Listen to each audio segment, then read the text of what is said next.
So, welcome back. This week I thought I'd talk about the psychology of fighting, and as I say, psychology wins fights. Now, fighting is quite an intense experience, and one of the things that can often happen is people start throwing punches, and anything can happen. So this week we thought we'd examine the mount. The mount because it's probably the worst psychological experience you can have in terms of the pressure of claustrophobia, the pressure of having someone pinning you, the pressure of someone mounting you and punching you. So we're going to take it a stage further this week. We're going to look at that and look at some defences. Keep watching.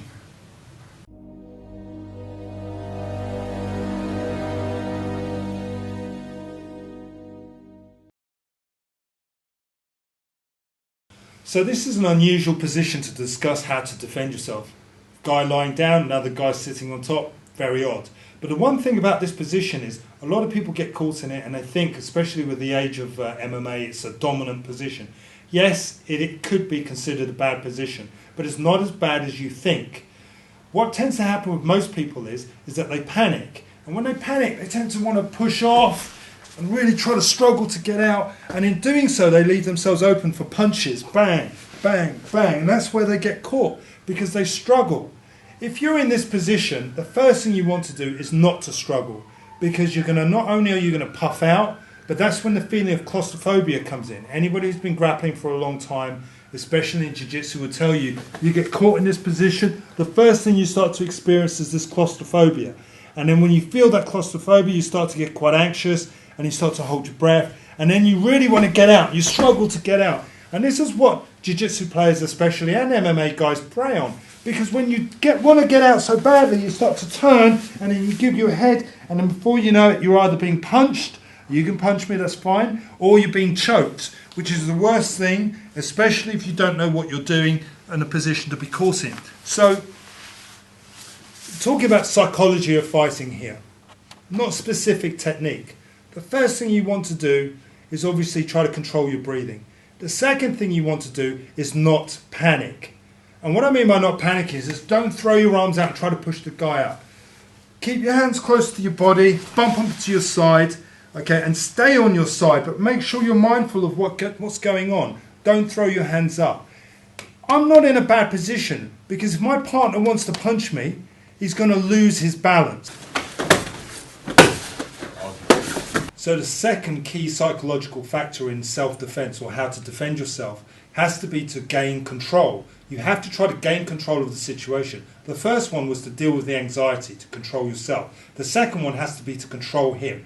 Given that to be the case, the threats are the punches coming in. The threats are the pressure. So I don't want the person, obviously, up here, because he's sitting on my chest. I can't breathe. That puts a lot more anxiety and a lot more pressure on me. So I need to gain some control. So here, I've got to try to make sure I'm down and I protect my head. And in doing so, what I want to try to do is bring him forward. Because every single time he wants to punch me, if I buck my hips and he goes back again, and I buck my hips, and he goes back again, and I buck my hips, it's really difficult for him to stabilise punches. So in that sense, I'm actually taking control of the situation. If I'm trying to establish control, then what I'm trying to do, and fending off punches is my main concern at the moment, is as I'm bridging my hips, is I can latch onto the body. That's a common way of actually dealing with someone that's trying to punch you. Latching on, gable gripping and hugging their body, and obviously from this position, looking for an opportunity to trap and control their arms. Now, I like to trap and control with the overhook. And the reason why I like to trap and control with the overhook, because it gives me the same side that when I bridge, it's really difficult for my guy to post his arm out to stop himself from falling. And if I can, pull the head and pull it away from me.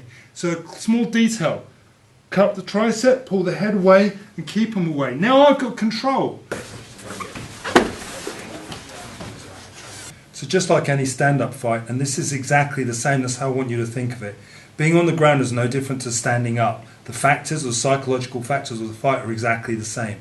At some point, I have to survive, I have to regain control, and then I have to fight back. Whether I'm on my feet or whether I'm on the ground is exactly the same. The difference on the ground, it just seems more intimidating for most people. So now we're at the stage where I've got control, I've survived, I've got control, and I'm in this ground position and ready to fight back. So once I've established control, I've got his head out the way, The usual thing to do, and it's very standard, you look at any jiu-jitsu school, okay, the bridge trap and roll, but when I get to this position, I'm fighting back. So I'm controlling the arms. Notice when I control the arms, what I do is I keep my head down, keep the arms tracked. So Mike tries to hit me, it's really difficult for him to hit me. And then from this position, I jump up, pinch my knees together. Now, I pinch my knees together because it traps and controls him. I want to get him now to suffer some anxiety. I want him to be scared. I want to take control of him. And that's the key factor. With me in control, that means I can strike. I release one hand to strike. I don't release the other hand. I keep my knees pinched together. He can't move. He's stuck. So from here, because he can't move, I'm now in a dominant position where I can strike and move. And that's what we call a psychological battle. Fighting is about psychology, and psychology wins.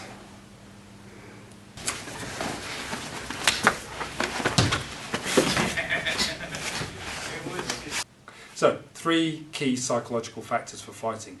Psychology is important in fighting. You can't fight without having a good mind. So we're going to continue looking at this in future videos. So keep tuned. In the meantime, have a look at some of our older videos. We did one on intimidation that's been quite popular so far. We've done one on close quarter fighting, someone standing in your face. So check out the links below. And if you've got any feedback or you want to give your advice or your information, feel free to use the comments and we'll be happy to respond. Thank you.